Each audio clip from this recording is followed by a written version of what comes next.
Olá pessoal, sejam todos muito bem-vindos aqui na nossa quarta da prática trabalhista. Toda quarta-feira a gente está aqui conversando sobre o processo do trabalho e tenho certeza que a cada aula a advocacia de vocês tem sido transformada, evoluída para encontrar aí uma maestria, seja nos seus recursos, seja na execução, seja no processo do trabalho como um todo.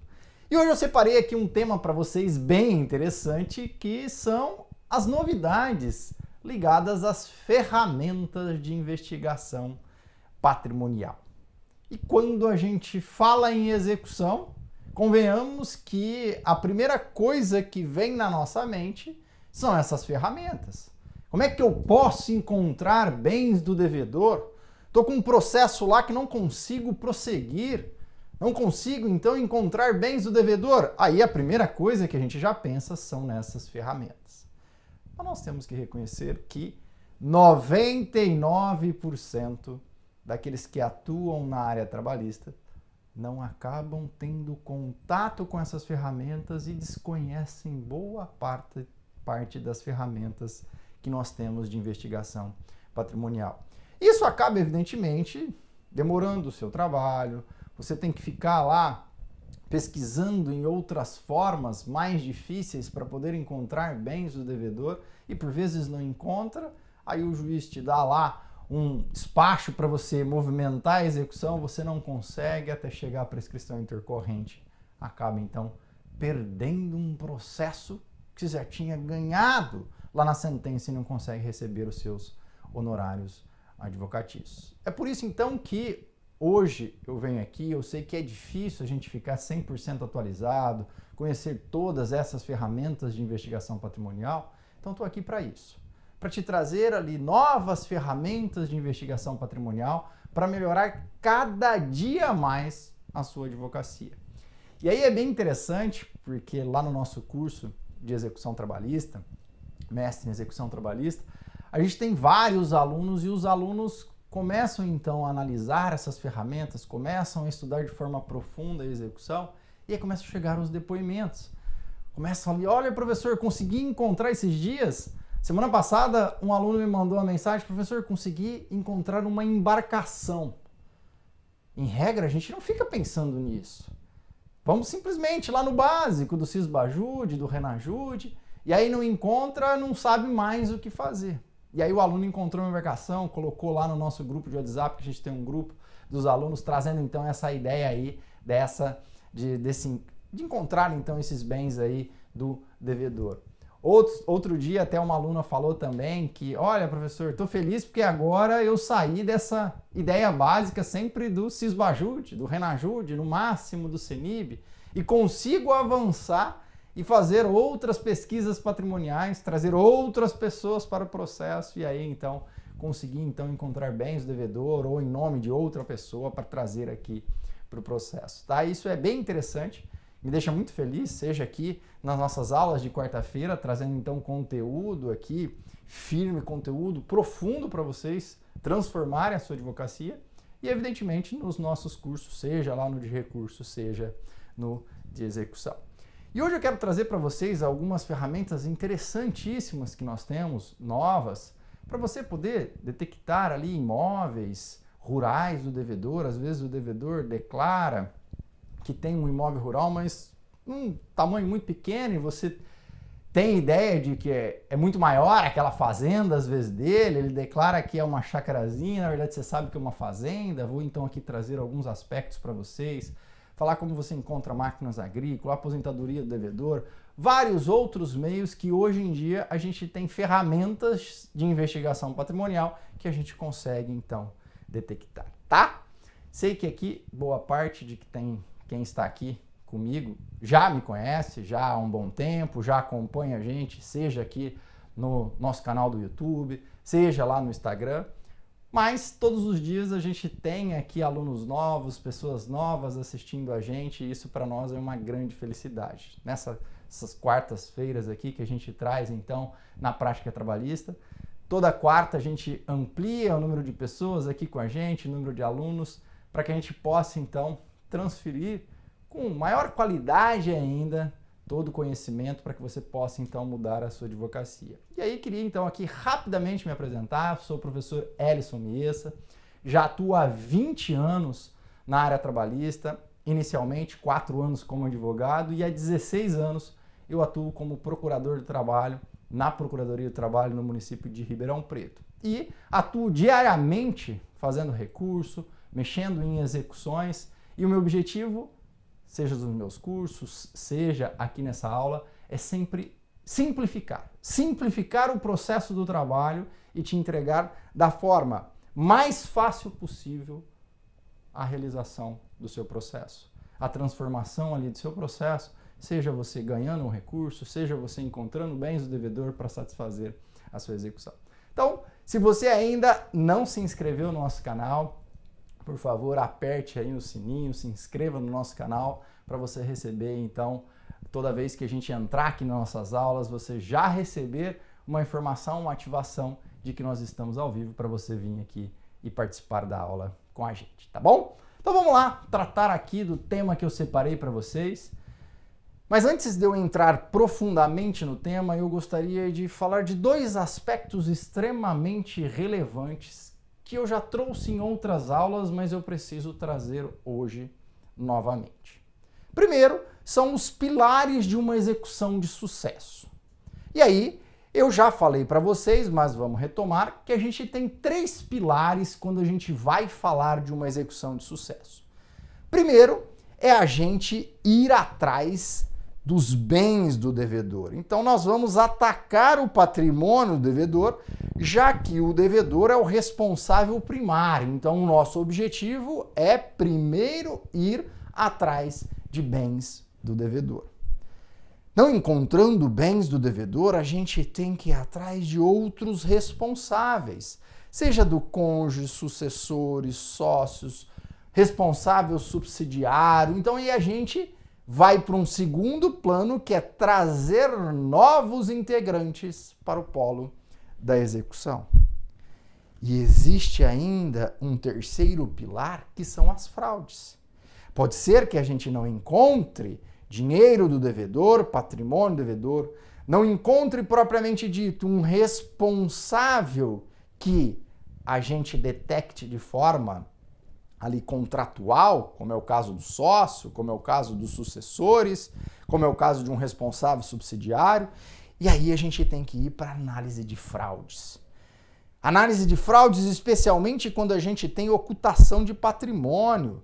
Tenho ali uma empresa de fachada, tem um sócio oculto, que eu sei que ele se mantém na frente daquela empresa.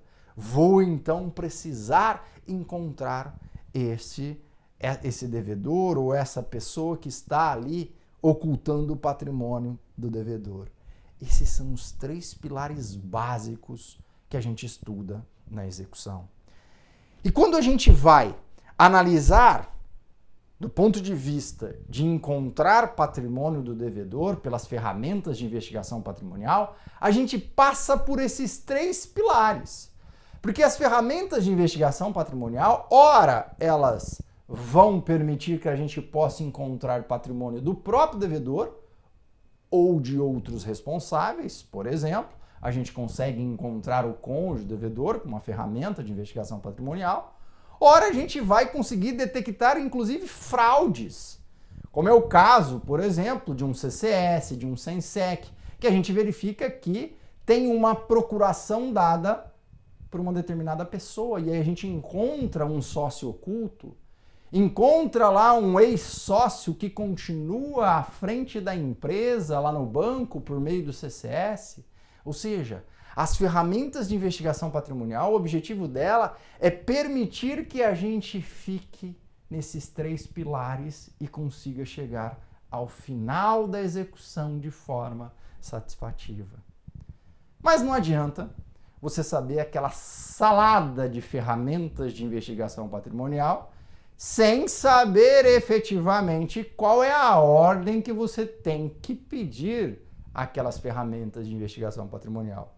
Isso nós também já falamos, já tem uma aula que eu trato disso para vocês aqui no nosso canal. E isso eu trago muito nos nossos cursos lá especialmente no Mestre em Execução Trabalhista e agora num curso que a gente vai lançar de Execução Trabalhista Simplificado, que eu falo para vocês hoje ainda, lá no final da nossa aula. E nesses cursos, eu trago então essa ordem e já aqui estabelecendo para vocês a ordem estratégica que a gente acaba usando essas ferramentas de investigação patrimonial. Então, primeiro, nós vamos atrás de bens do devedor, por meio de um Sisbajude, Renajude, atrás de imóveis. Depois a gente inclui o nome do devedor no Serasa, no Banco Nacional, faz um protesto extrajudicial, vai atrás de outros responsáveis numa terceira etapa. Depois a gente começa a atingir de forma mais incisiva o próprio patrimônio do devedor ou desse terceiro que a gente já incluiu, pedindo informações da Receita Federal por meio do Infojude, da DOI, de MOB, Decred, dentre outros aspectos. Em seguida, a gente vai detectar fraudes com CCS, Sensec, COAF, com Vivelo Sniper. E por fim, a gente volta lá no Sisbajude ou vai no Simba, uma vez que essas duas ferramentas vão ter que ter a quebra do sigilo bancário, seja do quebra do sigilo fiscal. E aí a gente deixa para a última etapa. Aqui, por óbvio, o objetivo da nossa aula hoje não é esse. Então eu não vou aqui destrinchar essa ordem aqui, evidentemente. Só deixando claro que não basta simplesmente a gente saber de todas as ferramentas de investigação patrimonial. Eu preciso saber a forma de utilização. De nada adianta eu saber que existe um CCS ou que existe o Sniper hoje, que ainda não tem tanta utilidade, e eu já na minha primeira petição venho e peço para o juiz, olha, eu quero que se faça um CCS. Eu faço aquela listona lá, faço um pedido para o juiz usar todas as ferramentas de investigação patrimonial. Não é por aí.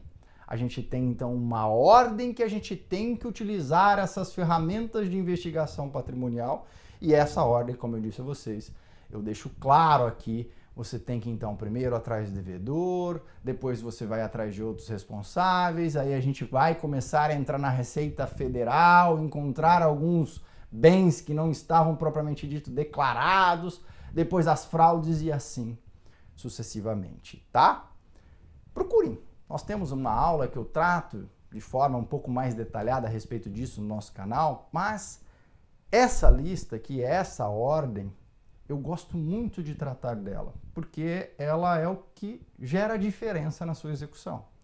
Você saber exatamente desta ordem aqui e reconhecer, ou conhecer, perdão, cada uma das ferramentas de investigação, isso facilita muito a sua vida na hora de fazer uma execução.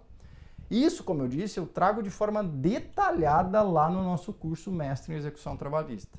Porque meu objetivo no curso, por óbvio, é fazer com que você encontre bens do devedor, consiga lá satisfazer o seu cliente e, obviamente, você receber os seus honorários advocatícios, tá? A gente vai abrir uma nova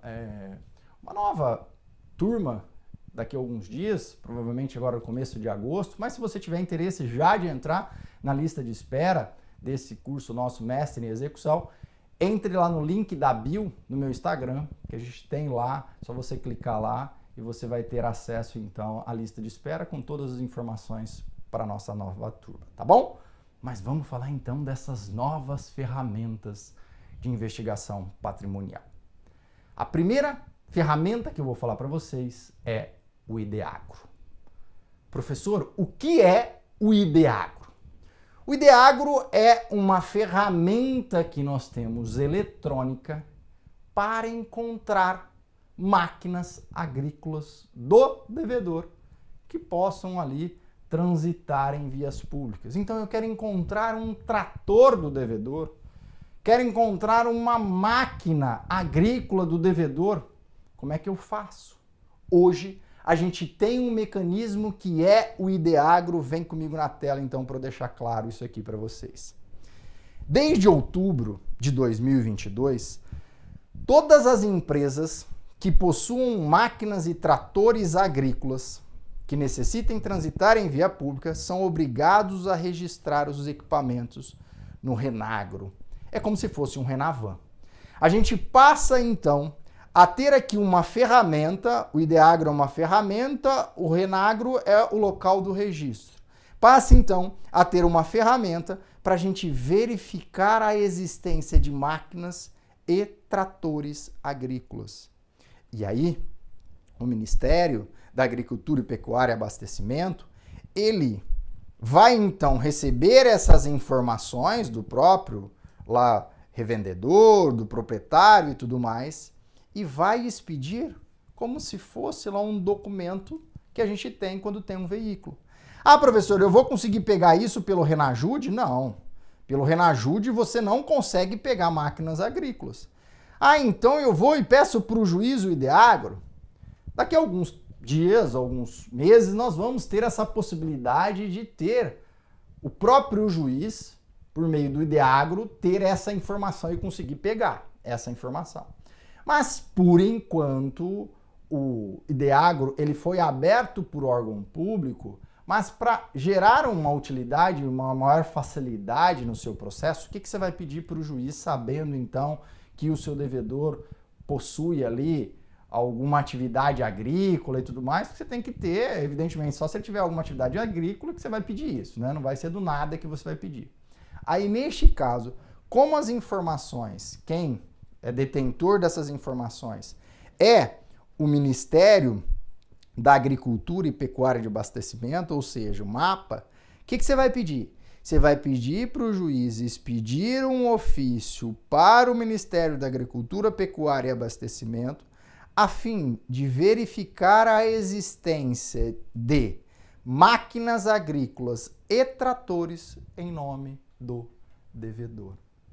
E aí é bem interessante destacar o seguinte: quando você for fazer um pedido relacionado a essas máquinas agrícolas ou até mesmo a esses tratores, não se esqueçam do artigo 833, parágrafo 3º do CPC. Ou seja, não se esqueça de colocar na sua peça esse dispositivo. Ah, professor Ellison, mas para quê? O que é esse dispositivo? Vem comigo na tela, olha o que diz esse dispositivo. Ele trata da impenhorabilidade dos bens. E ele fala, inclui-se na impenhorabilidade prevista no inciso 5 do caput os equipamentos, os implementos e as máquinas agrícolas pertencentes à pessoa física ou à empresa individual produtora rural. Então você fala, então é impenhorável? Vamos no exceto. Exceto quando tais bens tenham sido objeto de financiamento e estejam vinculados em garantia a negócio jurídico, ou quando respondam por dívida de natureza alimentar, trabalhista ou previdenciária. Bingo! Você então já vai fundamentar que, se for encontrado patrimônio do devedor, máquina agrícola ou trator, que seja penhorado com base no artigo 833, parágrafo 3º do CPC, uma vez que essa impenhorabilidade não atinge os créditos trabalhistas. Então aí, na sua petição, o que você vai fazer? Você vai fazer uma petição simples, direcionar lá ao juiz onde está processando, trazer o nome das partes e vai colocar o seguinte: uma vez que foram frustradas as pesquisas anteriores, então já foi feito Renajude, já foi feito lá um Cisbajude, um CENIB, não encontrou bens, requer que seja expedido ofício ao Ministério da Agricultura e Pecuária a fim de verificar por meio do Ideagro a existência de máquinas agrícolas e tratores em nome do devedor. E uma vez detectado ou encontrado tais bens, requer desde já a penhora de tais bens por força do artigo 833, parágrafo 3º do CPC. Ponto. Não precisa mais do que 3 parágrafos. Já resolveu o seu pedido. Então percebam que nesse pedido, tal como a gente faz nos outros casos, eu preciso trazer as ferramentas que eu já usei, que já foram então frustradas, que eu não consegui encontrar. Trago então a justificativa para este caso e fundamento ela aqui na nossa hipótese no 833, parágrafo 3º do CPC. Beleza? Vamos então agora para a segunda ferramenta que eu vou trazer aqui para vocês. É o Sistema de Gestão Fundiário, o SIGEF. O que é o SIGEF? Vem comigo então aqui na tela, vamos ver o que é o SIGEF. É uma plataforma lá ligada ao próprio governo federal e esse sistema é um sistema desenvolvido pelo INCRA para gestão de informações fundiárias do meio rural brasileiro. Ele faz toda a análise de georreferências, então lá de limitações do próprio imóvel rural. Então, toda vez que você vai atrás de um imóvel rural, é extremamente importante você ter informações do INCRA, que se faz aqui por meio dessa SIGEF. E aqui é interessante porque suponhamos que você pediu a declaração de imposto de renda do devedor e aí constou lá um imóvel rural que ele tem já de longa data, mas muito pequeno, e você sabe que é maior. Por aqui você consegue detectar se os limites declarados estão corretos. Ou suponhamos que não venha essa informação, por meio do SIGEF, você consegue então ter essa informação de um imóvel rural do devedor. Ah, professor, mas e aí, como é que eu faço isso? O juiz tem acesso direto a esse SIGEF? Como regra, não.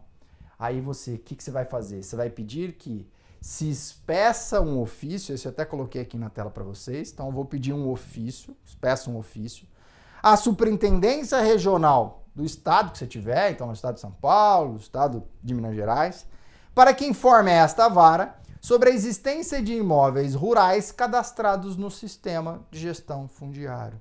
Então você lá, sabendo que ele tem um imóvel rural, você vai pedir a expedição desse ofício a fim de detectar então qual o tamanho desse imóvel, a dimensão desse imóvel e depois você pede a avaliação desse imóvel, tá? Então percebam, gente, que a gente já encontrou aqui dois meios para quem atua na sistemática rural. Então nós já temos lá tanto a possibilidade do IDEAGRO como o SIGEF. Um para encontrar máquinas agrícolas e outro para encontrar imóveis, tá? A próxima ferramenta de investigação patrimonial que eu quero trazer para vocês, e essa o juiz tem acesso direto, é a Previjude. O que é a Previjude? É um sistema de comunicação do INSS com o Poder Judiciário. Foi criado, evidentemente, para a Justiça Federal ter acesso aos procedimentos previdenciários, mas também é possível que a Justiça do Trabalho e a Justiça Estadual tenham acesso a algumas informações ligadas a essa Previjude. Então vamos comigo lá na tela. O próprio Conselho Nacional de Justiça, ele vem e diz o seguinte, olha, a Previjude ela tem 4 modalidades de serviço. Primeiro, um dossiê médico, onde traz informações de laudos médicos, periciais e tudo mais.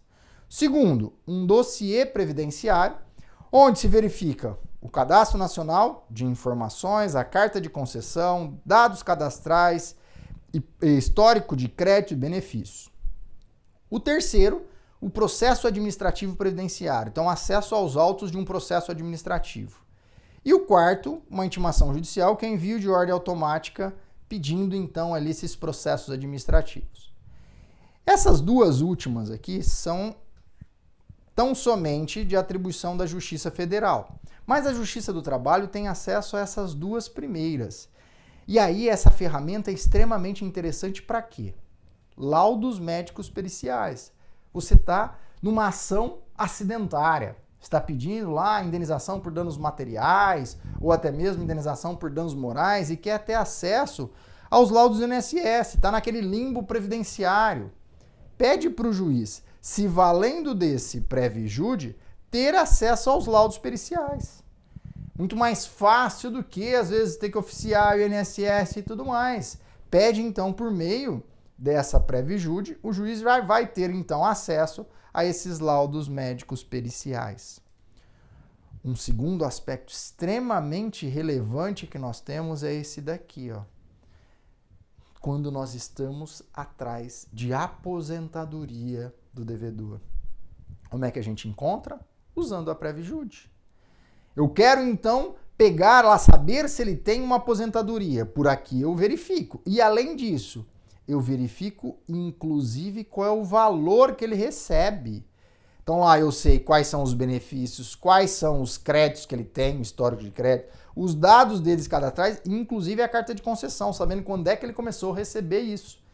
E, a partir daí, eu vou, então, pedir a penhora da aposentadoria do devedor, fundamentando aonde? No 833, parágrafo 2º do CPC, como a gente já estudou em outras ocasiões, tá? Então aqui, percebam que eu posso então vir e fazer a penhora da aposentadoria do devedor e para encontrar essa aposentadoria do devedor, eu vou me valer do Previjude.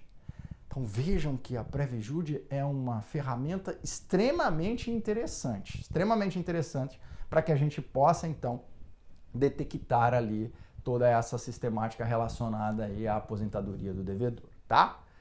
Mas é interessante a gente destacar o seguinte, e vou voltar ao que eu falei agora há pouco. Para que a gente faça pedidos de ferramenta de investigação patrimonial, primeiro tem que saber a ordem.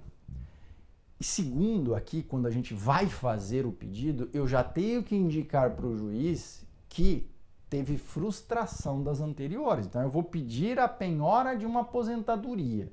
Não é logo de cara que você vai pedir. Primeiro, você vai pedir um cisbajude, vai pedir lá um renajude, CENIB, não encontrou. Aí, você quer saber se aquela aposentadoria, em regra, você vai conseguir pegar a aposentadoria pelo cisbajude. Ok.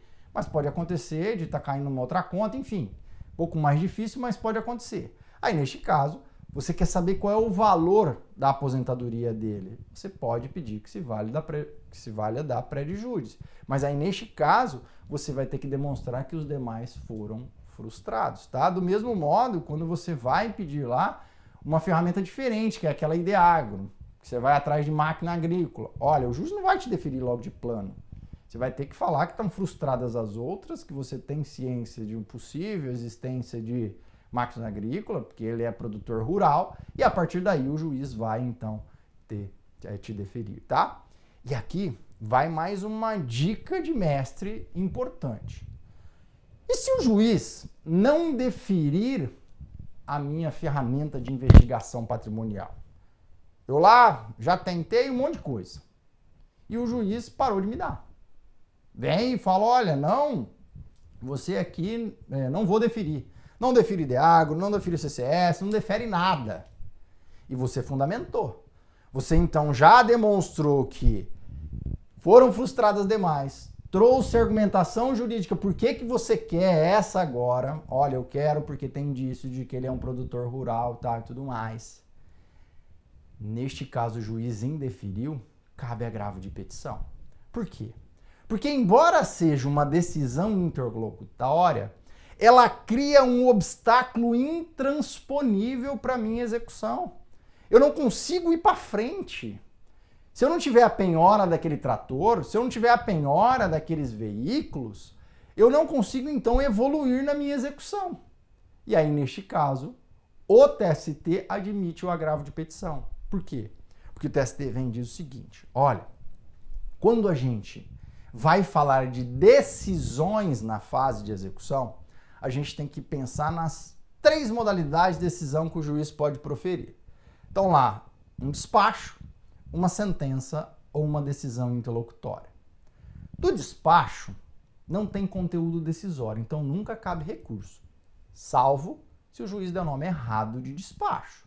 Despacho é só para te intimar, para indicar alguma coisa e tudo mais, mas não é para decidir. A partir do momento que ele decidiu, embora ele coloque o nome de despacho, você precisa analisar qual é o conteúdo. Se teve uma decisão ali, despacho não é, tá? Então, despacho, quando é verdadeiramente um despacho, não cabe recurso. Sentença, sempre cabe recurso na fase de execução. Então, lá uma sentença nos embargos de execução, uma sentença nos embargos de terceiro, uma sentença na impugnação da decisão de liquidação, cabe lá o agravo de petição. Agora a gente chega na decisão interlocutória. A decisão interlocutória, a tese amplamente majoritária, não admite como regra recurso de decisão interlocutória na fase de execução, salvo em duas hipóteses. Primeiro, quando gera um obstáculo intransponível para a execução, quando eu não consigo mais andar na execução. Segundo, quando eu gero um dano grave e iminente para a parte. Aí, nesses dois casos, eu admito o cabimento imediato do agravo de petição. Isso a gente fala de forma muito detalhada lá no nosso curso Mestre em Recursos Trabalhistas. A gente traz de forma bem detalhada aí esses aspectos, tá? Percebam então que aqui neste caso, como o juiz indeferiu a utilização da minha ferramenta de investigação patrimonial, eu travei, eu não tenho como ir para frente. Eu não tenho como penhorar bens do devedor. Eu não tenho então como encontrar outros bens se o juiz não me defere. Só que atenção, para que caiba o agravo de petição, para que seja provido seu agravo de petição, a sua petição, quando você vai fazer, tem que ser bem fundamentada. E é por isso que você tem que saber a ordem das ferramentas. É por isso que você tem que saber para que serve a ferramenta. É por isso, então, que você tem que fundamentar a sua petição. E aí, nessa fundamentação da petição, como eu disse a vocês, vocês vão trazer a frustração, vão trazer lá qual a justificativa para você fazer o pedido neste momento, trazer as suas argumentações e fazer lá o seu pedido da utilização da ferramenta. Não é simplesmente vir lá e a primeira petição que você vai fazer na sua execução, já fazer um pedido de tudo. Não, tá errado. Se você fizer um pedido de tudo, infelizmente o juiz vai te deferir e você, mesmo conseguindo entrar com grave de petição, o tribunal vai manter, o TST não vai mudar e assim sucessivamente, tá? Uma segunda dica importante aqui que eu tenho que dar para vocês, que eu também sempre falo aí, quem faz o nosso curso de recursos, mestre em recurso trabalhista, eu sempre falo de plantar o recurso de revista. E na fase de execução você sempre tem que estar pensando nisso. Então, quando você vai fazer o seu pedido, no finalzinho, você vai falar que toda a utilização dessas ferramentas está embasada no artigo 5º 78 da Constituição Federal, que é o princípio da efetividade. Ou seja, você já plantou ou deixou uma sementinha lá do recurso de revista. Porque se não for deferido, você entrou com agravo de petição, você levanta novamente a violação do artigo 5º 78. E aí você vai conseguir chegar no TST com um recurso de revista por violação ao artigo 5º 78 da Constituição Federal, tá? Porque se você não deixar essa sementinha lá atrás, sinto te dizer que aí você não vai conseguir então chegar lá no TST, tá bom?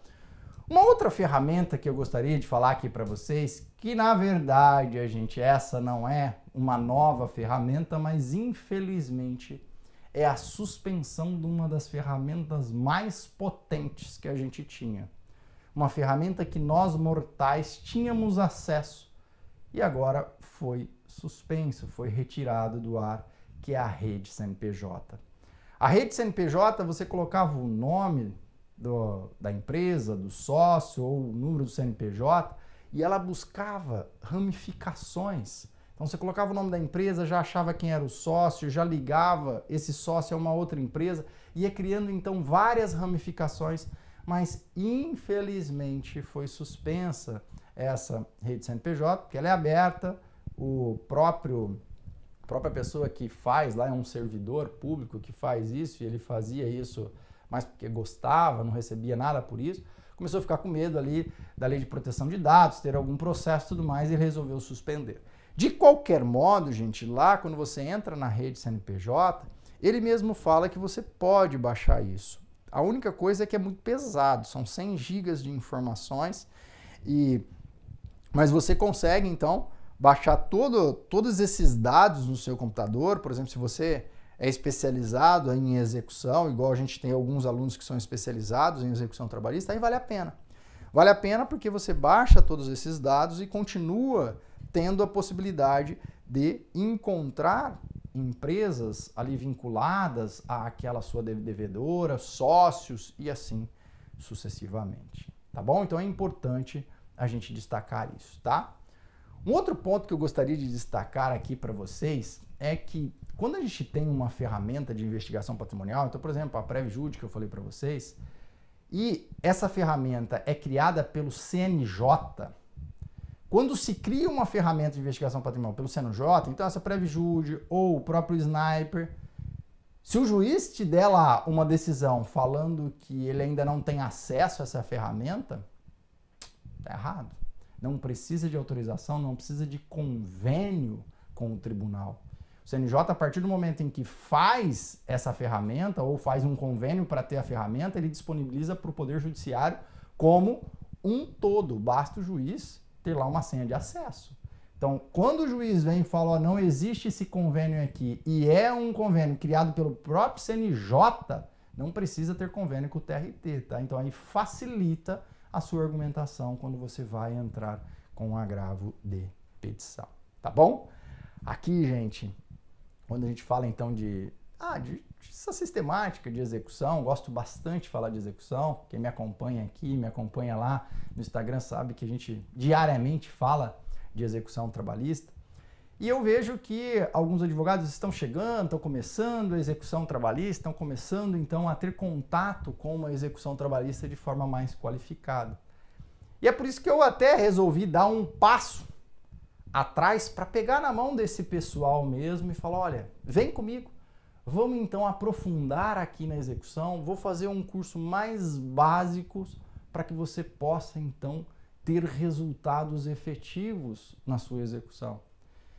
E fazer ali um curso mais rápido também, a fim de que você, numa análise mais direta, possa ter um conhecimento integral da execução, então mapear a execução como um todo, trazendo o seu próximo passo. Então o juiz indeferiu uma ferramenta de investigação patrimonial, o que eu posso fazer?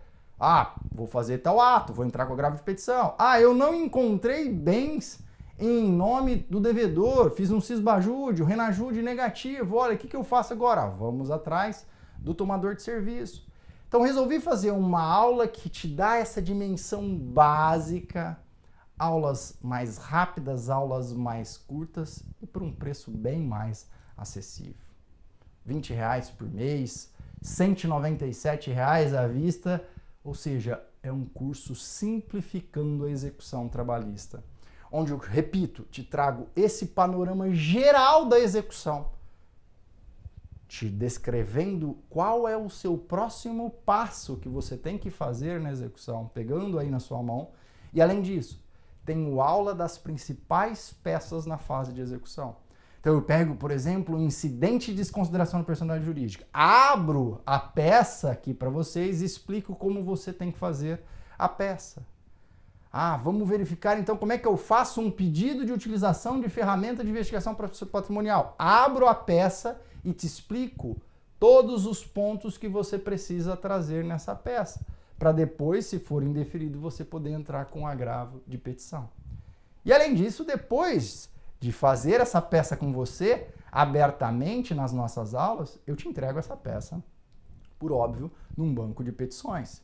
E aí você vai ter essa peça editável para você então poder utilizar, tá? Então aqui gostaria de deixar para vocês o convite do nosso mais novo curso Simplificando a Execução Trabalhista, com esse objetivo de tornar a execução realmente mais facilitada, mais simples no seu dia a dia, te dar uma dimensão geral. E aí eu fiz a aula com mapas mentais.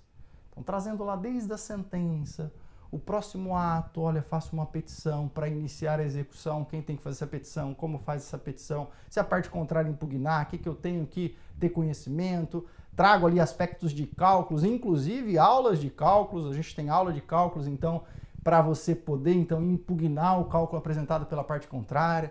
O juiz deu a decisão de liquidação, cabe recurso? Não, não cabe recurso, qual é o próximo passo? Enfim, vou trazendo ali tudo no mapa mental, o que você precisa saber a respeito de uma ótima execução trabalhista, tá? Espero aí que vocês gostem. Vou deixar aí o link para vocês terem acesso a esse novo curso nosso, repito, um curso aí que tem como objetivo te entregar da forma mais rápida possível o seu objetivo final, que é o recebimento dos créditos trabalhadores e também os seus honorários advocatícios. E um curso bem mais em conta aí, R$ 197, para você ter acesso não só ao curso, a correção aí dessas peças que eu vou fazer, evidentemente dando aula de como você tem que fazer a peça, né? E entregando aí num banco de petições essas peças para vocês. Espero que vocês gostem, fiquem ali à vontade para trazer outras informações para nós e peço novamente que vocês se inscrevam aí no nosso canal para vocês toda semana terem aulas aqui com a gente e poder evoluir cada vez mais na sua advocacia. Grande abraço e até a próxima quarta.